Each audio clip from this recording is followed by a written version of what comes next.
একটা পরিবারে একটা মা কতটুকু কষ্ট বা শ্রম দেয় সেটা যদি আমরা কিছুক্ষণের জন্য হলেও সেই দায়িত্বটা কাঁধে নেই তাহলে কিন্তু আমরা বুঝতে পারি যে এটা আসলেও কত কঠিন একটা কাজ। হ্যালো এভরিওয়ান, আসসালামু আলাইকুম। কেমন আছো সবাই? আশা করছি সবাই ভালো আছো। আমিও আল্লাহর রহমতে অনেক ভালো আছি। প্রথমে একটা সুন্দর জিনিস দেখাই তোমাদের। এই অ্যালোভেরার গাছটা কিছুদিন হচ্ছে আমরা লাগাইছি, তো এটা মোটামুটি অনেক সুন্দর হয়েছে।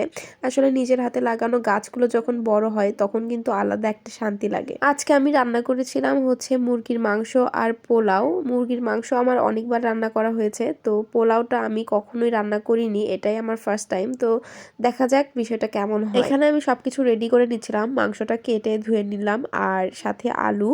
আর মাংসতে আলু দিলে কিন্তু খেতে অনেক ভালো লাগে, আমার পার্সোনালি অনেক ভালো লাগে। তোমাদের কার কার এই মাংসের সাথে আলু খেতে ভালো লাগে তোমরা কিন্তু আমাকে কমেন্টে অবশ্যই জানাও।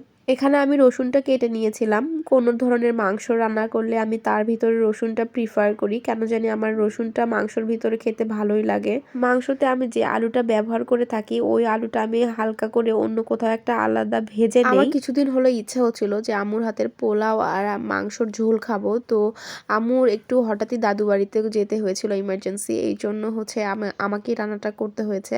তো অবশ্য আমি একটা আলাদা করে মুরগির একটু মাংস রেখেছি যে এটা অন্য সময় হচ্ছে আম্মুর হাতে করে খাবো। আসলে নিজে যত কিছুই রান্না করা যাক, যত ভালো রান্না করাই যাক, মায়ের হাতের রান্নার যে স্বাদ সেটা কিন্তু আসলে অন্য কোথাও পাওয়া যায় না। তো যাই হোক, এভাবে আমার হচ্ছে মাংসটাও রান্না করা মোটামুটি হয়ে গিয়েছিল আর আমি পোলাওয়ের চালটাও ধুয়ে নিচ্ছিলাম। তো এই হচ্ছে আমার রান্না। আজকের ভিডিওটা এ পর্যন্তই। সবাই ভালো থেকো। আল্লাহ হাফেজ।